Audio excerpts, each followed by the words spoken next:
So let's talk about the time I lost an engine and the one big mistake I made. It happened back on December 25th of 2019. I was junior back then. I had over Christmas Day. This was day 4 of a 4-day trip. It was go home day. I woke up that morning in San Francisco, California, after a flight to Dallas on a 321, then do a quick Pensacola turn on an Airbus 319. The incident happened, though, on the flight from San Francisco to Dallas. Aircraft in question was a U.S. Airways 321, delivered to them February of 2013, had CFM56 engines, and I think at the time it had 187 seats, but don't quote me on that. It was a pretty new airplane, but did have some MELs, and an MEL is something that's not working on the aircraft that we are allowed to operate with. In this case, it was the number 1 generator, which is attached to the number 1 engine. Looking inside the plane, from my perspective, this is how it looked as far as the overhead panel. On the overhead panel, the number 1 generator was off. It was turned off and marked inoperative. So you can see up on top, the Gen 1 button is inop, but in place of that, we ran the APU. Again, the APU can substitute for a generator, no problem at all. And in fact, any one generator on the airplane can supply power to the entire aircraft without being overtaxed.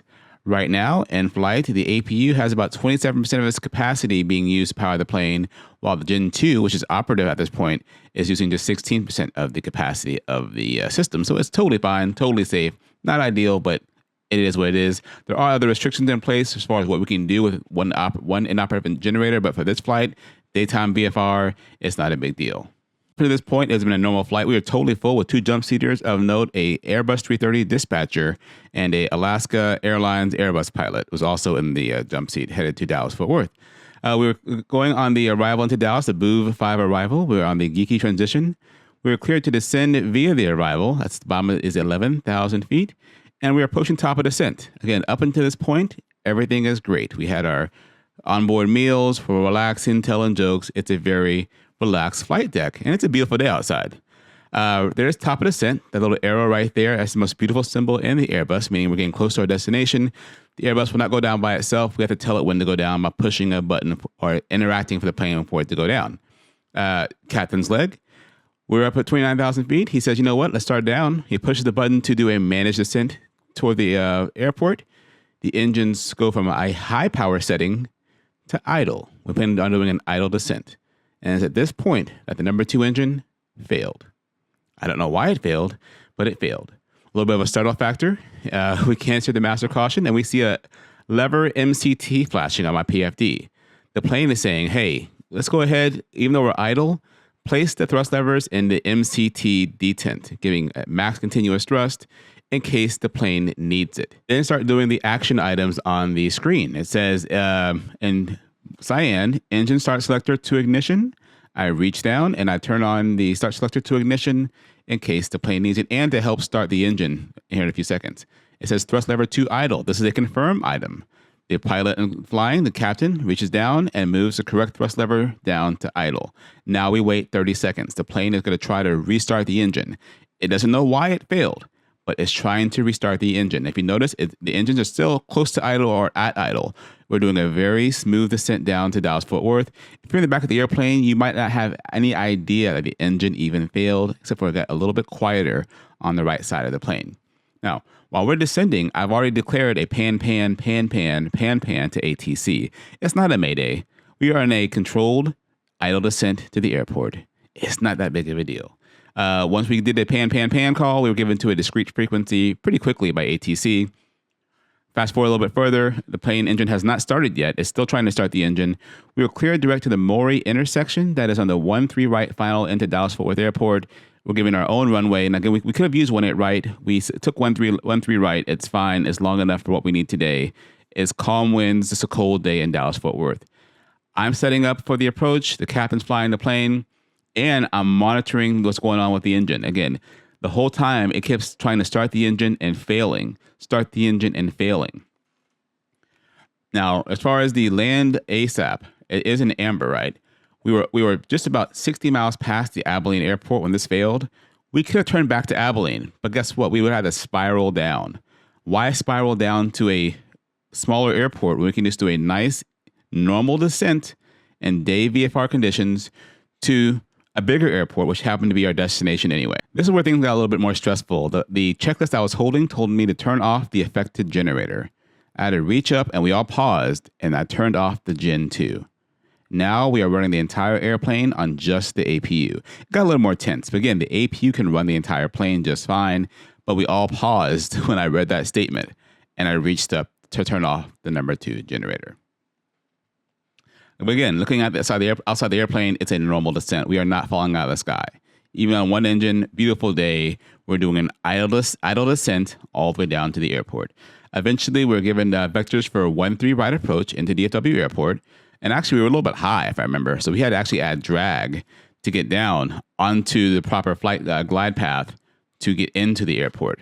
But eventually, sometime between like 6,000 feet and 3,000 feet, from what I remember, the number 2 engine finally restarted. And a lot has transpired between this. I'm kind of fast forwarding a little bit, but the captain said, Darren, you know what? I briefed a single engine approach. I'm going to do a single engine approach. I'm going to leave number 2 thrust lever at idle. I'm going to use manual thrust. When I get on the runway, Darren, I plan on using both thrust levers for full reverse to help stop on the runway. I'm like, you know what? That's a great idea. Why trust the engine? It's already failed once. It's been failing multiple times. Let's go ahead and do your plan and get on with it. We made several announcements to the passengers in the back, letting them know we had an engine issue. They would see safety vehicles on the runway. We don't see emergency vehicles. I guess people are a little bit scared. Again, it's a day VFR flight. If you had your headphones in watching a movie, you might not have ever noticed that something was amiss in the cabin. We turned filed for 1-3 right. Again, we saw all the safety vehicles lined up on the runway. The ATC had us on a discrete frequency the entire time, so it was only us and ATC. We heard no other aircraft at all on frequency. Even given over to DFW Airport Tower, we were given a discrete frequency. It was just us, the tower, and the emergency vehicles. There was no interruption from anyone else. Again, it was a pretty standard approach. Single engine, of course, but pretty standard.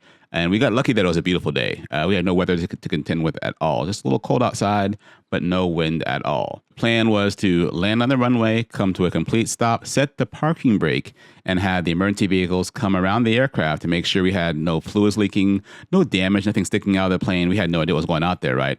But again, he made a beautiful approach to 1-3 right. Again, we couldn't ask for a better day besides not losing an engine. Excuse my X-plane skills here. He landed much earlier than this. I did this in multiple shots. It just took me a while to get onto the runway and whatever. But he landed way earlier than I did. But he landed on their center line. And then here's where the next issue happened. Once he landed, the number 2 engine failed again. He went to full reverse. And the moment he took it out of full reverse, the number 2 engine rolled back again. Yeah. We were cleared to taxi to the gate, and this is what it looked like when we got to the gate. I could finally take my phone and take a picture. First thing I did was send a text to my wife, letting her know I was on the ground safely. She had no idea. But engine 2 fail was still posted. And this is where we made our mistake. We got to the gate. We wrote everything up. The fire department was there. The mechanics were there. We shut down the airplane, went and had Christmas dinner, and then this is what happened. We flew to Pensacola, and we shouldn't have done that. When we were halfway to Pensacola, we kind of went, we should have gone home. That was a big traumatic event we just went through. We should have gone home, but we didn't. We had the option to. It was never presented to us, but in our back of our heads, we knew we could have gone home, and we should have. But I got my Christmas cookie from Pensacola Station, and it's safely home to my family. This is my kid on that day making Christmas cookies. Again, flying is very safe. Everything I do is for safety, and I want to make it home to my family after every trip, so you make it home to your family as well. Hope this was an enjoyable video for you. Sorry it's so long. Have a fabulous day, and thank you for stopping by.